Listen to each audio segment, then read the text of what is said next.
Hello বন্ধুরা, আমার নাম তাপসী। আমার জীবনের সেই রাতের কথা আমি কোনোদিনও ভুলতে পারবো না, যেদিন আমি একা নিজের বিছানায় শুয়েছিলাম। হঠাৎ আমার অনূর্ধ্ব মামা আমার ঘরে প্রবেশ করে আমার গায়ের চাদরটা সরিয়ে আমার কানের কাছে মুখ এনে ফিসফিস করে বলেছিল, তোকে আজ নতুন এক খেলা শেখাবো ভাগ্নি। এরপর থেকে প্রতি রাতেই অনূর্ধ্ব মামা অচেনা লোকদের আমার ঘরে নিয়ে আসত। তারপর সারা রাত ধরে চলত আমার ওপর তাদের পাশবিক অত্যাচার। আমার জন্ম গ্রামের এক অতি সাধারণ পরিবারে। লেখাপড়া শেখার সুযোগ আমার হয়নি, তাই আমি একজন অশিক্ষিত গরিব মেয়ে হিসেবেই বড় হয়েছিলাম। বাবা মারা যাওয়ার পর প্রায় 2 বছর ধরে আমার মামাই আমাদের সংসারের সমস্ত খরচ চালাচ্ছিল। মামা না থাকলে হয়তো আমি আর আমার মা না খেয়েই মরে যেতাম। এই কারণে আমি আর মা মামাকে খুব ভালোবাসতাম এবং অন্ধের মতো বিশ্বাসও করতাম। আমার বয়স 22 পেরিয়ে গেলেও আমার মা কখনো আমার বিয়ের ব্যাপারে কোনো আগ্রহ দেখাতো না। সে সবসময় বলতো, তোর মামা আছে বলেই তো আমাদের পেট চলছে। কিন্তু আমার বিয়ের বিষয়ে সে একটা কথাও বলতো না বা কোনো চেষ্টাও করতো না।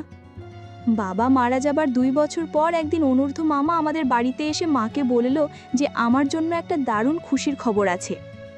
মামা নাকি দিল্লি শহরে আমার জন্য একটা ভালো চাকরির ব্যবস্থা করেছে। এই কথা শুনে আমার মা তো আনন্দে আত্মহারা, কিন্তু আমি ভেতরে ভেতরে খুব ভয় পেয়ে গিয়েছিলাম। আমি গ্রামের এক সাধারণ মেয়ে, কোনোদিন শহরের মুখ দেখিনি। শহরের পরিবেশ কেমন, সেখানকার মানুষজন কেমন, এসব নিয়ে আমার কোনো ধারণাই ছিল না। আমি মামাকে জিজ্ঞাসা করেছিলাম, মামা, আমি শহরে গিয়ে কি কাজ করব? তুমি আমার জন্য এমন কি চাকরির ব্যবস্থা করেছো যে তুমি এত খুশি? আমি তো সামান্য সেলাইয়ের কাজও জানি না। মামা আমার কাঁধে হাত রেখে বলেছিল, আরে বোকা মেয়ে, তুই এত চিন্তা করছিস কেন? নিজের মামার ওপর ভরসা রাখ। আমি তোকে শহরে নিয়ে যাব, আর সেখানকার লোকেরা তোকে সব কিছু শিখিয়ে দেবে। আমি নিজে গিয়ে সব খোঁজ খবর নিয়ে এসেছি। তুই কিছুদিনেই সব কাজ শিখে যাবি আর অনেক টাকা মাইনে পাবি। তখন তোর আর তোর মায়ের কোনো কষ্ট থাকবে না। তোর জীবনটাই বদলে যাবে। 1 বছরের মধ্যে টাকা জমিয়ে তোর বিয়েটাও দিয়ে দেব। এমনিতেও তোর বয়স 22 হয়ে গেছে, আর আমাদের তো বিয়ে দেওয়ার মতো সামর্থ্য নেই। তুই চাকরি করলে সেই টাকা দিয়ে আমরা তোর বিয়ে দিতে পারবো। মামার কথা শুনে আমার মাও আমাকে শহরে পাঠাতে রাজি হয়ে গেল। মায়ের ইচ্ছার বিরুদ্ধে যাওয়ার সাহস আমার ছিল না, তাই অনিচ্ছা সত্ত্বেও আমি মামার সঙ্গে শহরে যেতে রাজি হলাম। বাবা মারা যাওয়ার পর থেকে অনূর্ধ্ব মামা আমাদের বাড়িতেই থাকতো। আমি তাকে বাবার মতোই দেখতাম, কিন্তু আমি স্বপ্নেও ভাবতে পারিনি যে যাকে আমি বাবার আসনে বসিয়েছি সেই আমার সঙ্গে এত বড় বিশ্বাসঘাতকতা করবে। মামার আর মায়ের কথায় আমি শহরে যাওয়ার জন্য প্রস্তুত হলাম। 2 দিন পর মা আমাকে মামার সঙ্গে শহরে পাঠিয়ে দিল। জীবনে প্রথমবার শহর দেখে আমি মুগ্ধ হয়েছিলাম, কিন্তু আমি জানতাম না যে এই মুগ্ধতার আড়ালেই আমার জীবনের সবচেয়ে অন্ধকার অধ্যায় অপেক্ষা করছে। শহরে পৌঁছানোর পর মামা আমাকে একটা সরু গলির মধ্যে দিয়ে নিয়ে যাচ্ছিল। গলির শেষে একটা বিশাল বাড়িতে মামা আমাকে নিয়ে প্রবেশ করলেন। কিছুক্ষণ পর দোতলা থেকে বেশ স্থূলকায় এক মহিলা নেমে এলেন। তার সঙ্গে আরও 2-3 জন পুরুষ ছিল। মহিলার মুখে ছিল পান, আর কপালে শোভা পাচ্ছিল টকটকে লাল এক বড় টিপ। তার সাজ পোশাকও ছিল বেশ অদ্ভুত ধরনের। খোপায় গোজা ছিল লাল ফুল, আর সারা শরীরে ছিল ঝলমলে গয়না। তাকে দেখেই আমি বুঝতে পারলাম যে উনি এই বিশাল বাড়ির মালকিন। আমাকে আর মামাকে দেখার পর ওই মহিলার সঙ্গে মামার কথা শুরু হলো। তাদের কথাবার্তা শুনে আমি বুঝতে পারলাম যে মামা ওই মহিলাকে আগে থেকেই চেনে। এরপর মহিলাটি আমার আপাদমস্তক খুঁটিয়ে দেখতে লাগলো এবং মামাকে বলল, কী রে অনূর্ধ্ব, এত বেশি বয়সী মেয়ে নিয়ে এসেছিস? তুই তো জানিস আমার এখানে 30-এর পর আর কোনো দাম থাকে না। আমার এখানে কাঁচা বয়সের মেয়েদেরই চাহিদা বেশি। আমার মামার নাম অনূর্ধ্ব। তখন আমার অনূর্ধ্ব মামা ওই মহিলার সামনে হাত জোড় করে বলল, মালকিন, আমার ভাগ্নি একেবারে খাঁটি। আজ পর্যন্ত কোনো পুরুষের ছোঁয়াও লাগেনি। আপনি আমার ভাগ্নিকে নিলে অনেক লাভবান হবেন। মামার আর ওই মহিলার কথা শুনে আমি বুঝতে পারছিলাম যে আমার সঙ্গে খুব খারাপ কিছু একটা হতে চলেছে। আমার মামার কথা শুনে ওই মহিলা মামার হাতে নগদ 5,000 টাকা দিয়ে বলল, এর থেকে একটা টাকাও বেশি দিতে পারবো না। ইচ্ছে হলে এই টাকাই নে, না হলে তোর ভাগ্নিকে নিয়ে বাড়ি ফিরে যা। 5,000 টাকা পেয়ে আমার মামা খুশিতে গদগদ হয়ে ওই মহিলার পায়ে হাত দিয়ে প্রণাম করে যেই না বেরিয়ে যেতে উদ্যত হয়েছে, আমি সব কিছু বুঝতে পেরে মামার কাছে ছুটে যাচ্ছিলাম, এটা বলতে যে সে আমার সঙ্গে কত বড় অন্যায় করলো। আমার নিজের মামা মাত্র 5,000 টাকার জন্য আমাকে একটা নিষিদ্ধ পল্লীতে বিক্রি করে দিয়েছিল। আমি যখন ওই বাড়িতে থাকতে অস্বীকার করলাম, তখন ওই মহিলা তার সঙ্গে লোকগুলোকে দিয়ে আমাকে ধরে উপরের একটা ঘরে বন্দি করে রাখতে বলল। আমি কাঁদতে কাঁদতে বলছিলাম, মামা আমি এখানে থাকবো না, আমাকে বাড়ি নিয়ে চলো।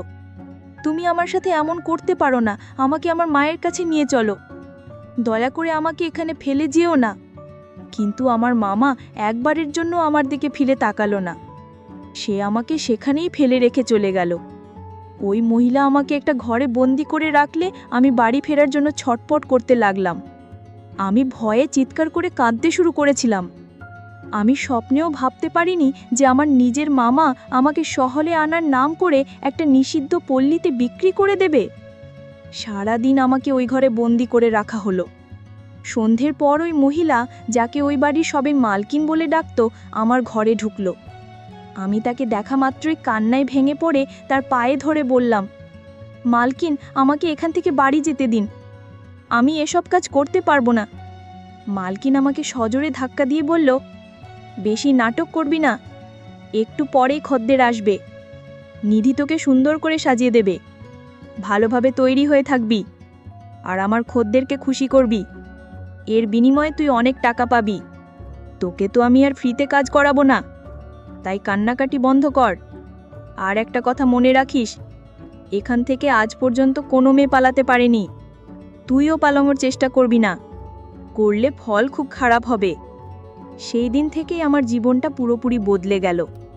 যা আমি কোনোদিনও কল্পনাও করিনি তাই আমার সঙ্গে ঘটল। সেই দিন রাতে আমার রুমে 50 বছর বয়সী এক লোক আমার উপর জোর করে ওইসব করেছিল। লোকটা যখন আমার ঘরে প্রবেশ করেছিল তখন আমি তার সামনে হাত জোর করে অনেক অনুনয় বিনয় করেছিলাম, কিন্তু সে আমার কোনো কথা শোনেনি। সেই রাতের পর থেকে আমি অনেকবার ওই নিষিদ্ধ পল্লী থেকে পালানোর চেষ্টা করেছি, কিন্তু পারিনি। ঘরগুলোতে একটাও জানালা ছিল না। এরপর থেকে প্রত্যেক রাতে নতুন নতুন লোক আমার উপর অত্যাচার করত। এইভাবে প্রায় 1 মাস কেটে যাওয়ার পর আমি বাধ্য হয়ে এই জীবনকেই আমার ভাগ্য বলে মেনে নিয়েছিলাম। 1 মাস পর আদনান নামের 35 বছর বয়সী এক লোক আমার কাছে আসতে শুরু করে। সে সপ্তাহে 4 দিন করে আমাদের ওখানে আসতো এবং আমার সঙ্গেই সময় কাটাতো। তার আচরণ ছিল অন্যদের চেয়ে সম্পূর্ণ ভিন্ন। এতদিন যতজন পুরুষ আমার কাছে এসেছে তারা কেবল নিজেদের ইচ্ছা পূরণ করেই চলে যেত, কিন্তু আদনান ঘন্টার পর ঘন্টা আমার পাশে বসে থাকত, আমার সঙ্গে গল্প করত। সে অনেক সময় টাকা দিয়েও শুধু আমার সঙ্গে নিজের মনের কথা বলার জন্যই আসত। তার স্ত্রী নাকি তাকে ছেড়ে অন্য এক পুরুষের সঙ্গে পালিয়ে গিয়েছিল। সেই কষ্ট ভোলার জন্যই সে ওই নিষিদ্ধ পল্লীতে আসত। ধীরে ধীরে আমাদের মধ্যে একটা সুন্দর বন্ধুত্বের সম্পর্ক গড়ে উঠল। একদিন আমি আর নিজেকে ধরে রাখতে না পেরে আমার জীবনের সব কথা আদনানকে খুলে বললাম। কিভাবে আমার নিজের মামা মাত্র 5,000 টাকার জন্য আমাকে এখানে বিক্রি করে দিয়ে গেছে সবটা তাকে জানালাম। এইভাবে ওই নিষিদ্ধ পল্লীতে আমার প্রায় 7 মাস কেটে গেল।